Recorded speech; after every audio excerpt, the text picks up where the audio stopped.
how you doing? So today I am commenting on a YouTube video from Louis Rossmann titled "YouTube is intent on destroying itself." Anyways, let's get into it. Hey everybody, how's it going? Hope you're having a lovely day. I'm going to try to keep this to a short video. Over the past few years, I've been going over some of the decisions YouTube... Louis Rossmann, don't listen to the comments. They want shorter videos. The guys who want shorter videos are only gonna watch 10 seconds of your video anyways. So... YouTube has made, and a core piece of my frustration with these is that YouTube doesn't seem to focus on making the platform better for the content creators that actually use the platform, the content creators that most of the audience wants on the platform. Actually true, YouTube wants the big boys, the mainstream media. Yeah, alright. I believe that Eli the computer guy is right. Susan Wojcicki for 10 years would just go over to the refrigerator that is YouTube, open the fridge, and just... She doesn't want that here. She wants The Rock. She wants Will Smith. She wants the exact content that people go to YouTube to get away from. People on YouTube want content like this. They want a dude in his backyard demonstrating responsible firearm use and responsible firearm ownership, which is a good thing. A lot of people have emailed me asking, what do I think about YouTube's new firearm policy? And from the tone of some of the emails, I think a lot of people are looking for me to give a response that I'm glad that this happened because I was born in New York. It doesn't matter where I was born. I am a supporter of the Second Amendment. I think it is unfortunate that the... Yeah, I live in Europe, so I'm definitely don't agree with this point. I think firearms should be heavily regulated. I think, if anything, we don't need less content on responsible firearm use and ownership. We need more That's right, yeah. Content on responsible firearm use and ownership. We need good information on YouTube, and good information on YouTube is harder and harder to come by. Which is what I see every single time I visit this channel. To be clear, I have not viewed the 2,700 videos he has created. I've sampled about 10 or 15 over the course of the last 6 months, anytime it's come up, because I find the channel kind of interesting. It's a little, what I like about YouTube is that YouTube allows me to kind of get a view into all these different little worlds that I may have not had a view in because it's just not part of my life experience. I can see somebody walk through the towns of West Virginia. I could see somebody like walking through Iran and showing what it's like. I like the fact that YouTube allows us to do that. You get to watch my old repair videos and you get to watch these live streams and get an idea of what it is like to do component level board repair. This is what this platform is about. It is not here for The Rock. It is not here for Will Smith. They can post if they want, but at the end of the day, the core audience of this platform are people that want this type of content. And yeah. I want to say something about YouTube in general. YouTube is once again in the crosshairs because the shooter who pinched the ear of Donald Trump a bit had a Demolition Ranch shirt. And now, of course, YouTube is once again in the crosshairs of the state and wants to regulate YouTube more, which is absolutely idiotic, because if he was wearing some Nike shoes, they wouldn't go to Nike and say, why did you sell him shoes? He wouldn't have been able to shoot that guy if he wasn't wearing that shoes. That's fucking ridiculous. But we'll see in the future how YouTube reacts to this anyway. What they did recently at YouTube is they made a decision around June 18th to have a policy that says that if you have any sort of sponsored content in the video relating to firearms, even if it's just a firearm accessory, you could just be talking about a holster or something, that they will delete the video and your channel. Anything before June 18th, they will not delete your channel, but they do have the ability, and they will, according to what they say here, delete the video. Now, if you take a look back at this gentleman's 2,700 videos, he does link in many of these videos, and he does talk about places to purchase firearm accessories, which means that there is a very good chance that a good 90% of the content that he has made on this 7.74 million subscriber YouTube channel that many people like and care about can be removed by YouTube just like that. And 10 or 15 years of his life and the responsible firearm ownership that he has inspired in others, that he has been a role model for, is down the drain. I think that sucks. I like the fact that somebody who is experienced, who is wise, who has 7 million subscribers, that's the type of person, 7 million subscribers, he's going to be viewed as an influential figure, like a mentor. And I think we need more people that are wise mentors, that are popular, demonstrating for free on YouTube what responsible firearm usage and ownership looks like. Makes absolute sense.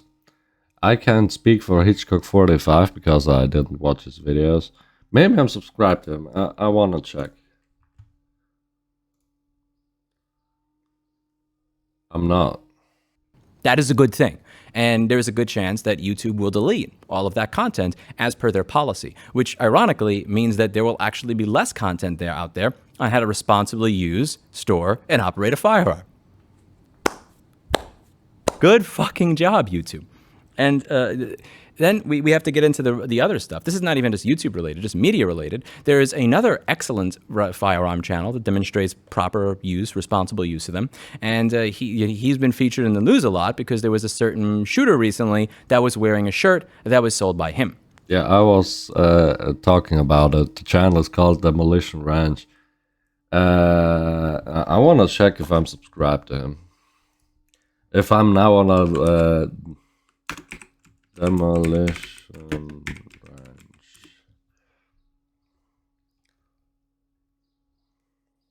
I should have opened a new tab. That was stupid.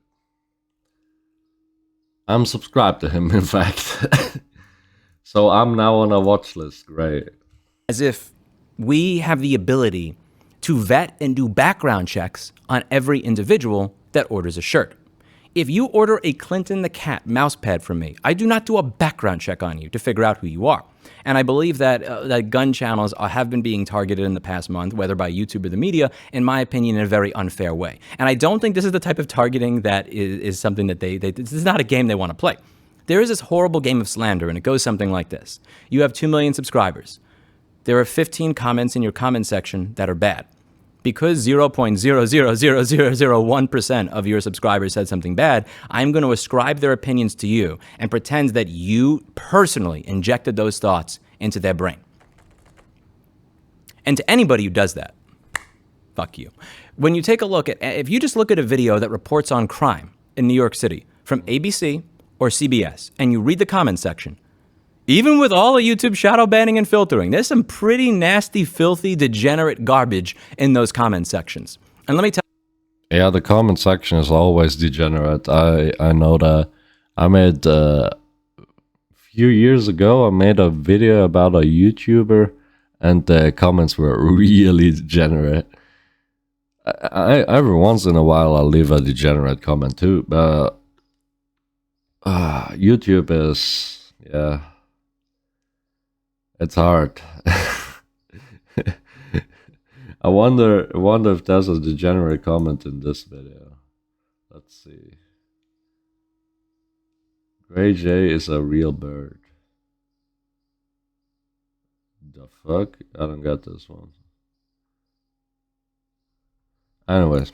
Tell you something. If you're a media company that's worth hundreds of millions of dollars, you have more resources to moderate your comment section than I do. I do not moderate my comment section much because I am one dude who gets 18,000 comments a day, and this channel sure as fuck does not make enough money for me to be able to hire somebody to go through all this. You know who can afford that?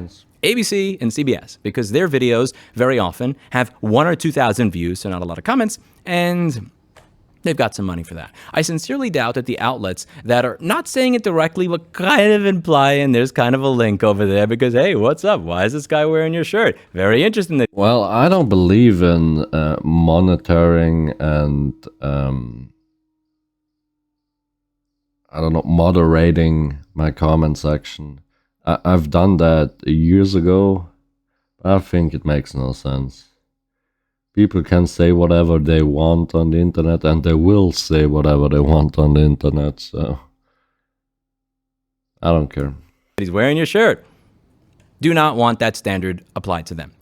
For the past several years, I've been talking about the fact that I don't think it's good that one website is where most videos on the internet, the user-created content, like the stuff that we make, are posted and viewed. I think that's a really bad thing that a very small number of companies do this. Well, my PC sounds like a jet engine. Okay, that we have created that attempts to make it easier, have less friction to use other platforms.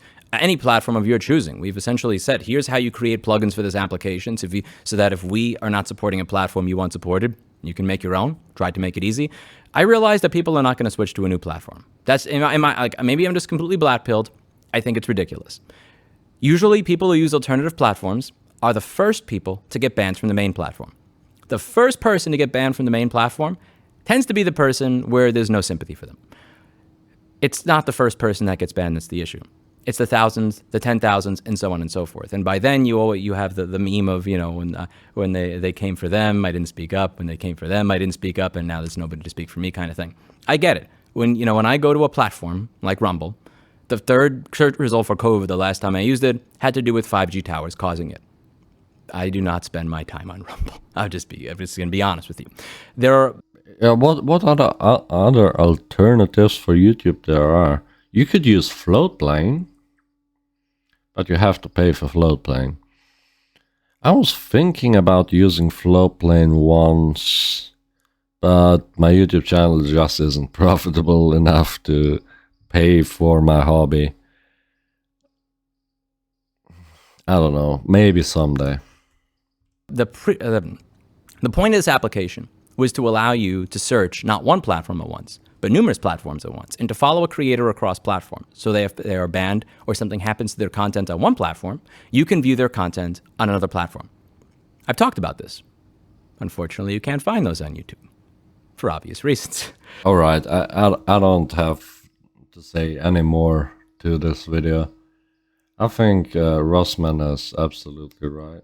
I'm gonna like the video, and of course I'm gonna link it in the description, the original video. And yeah.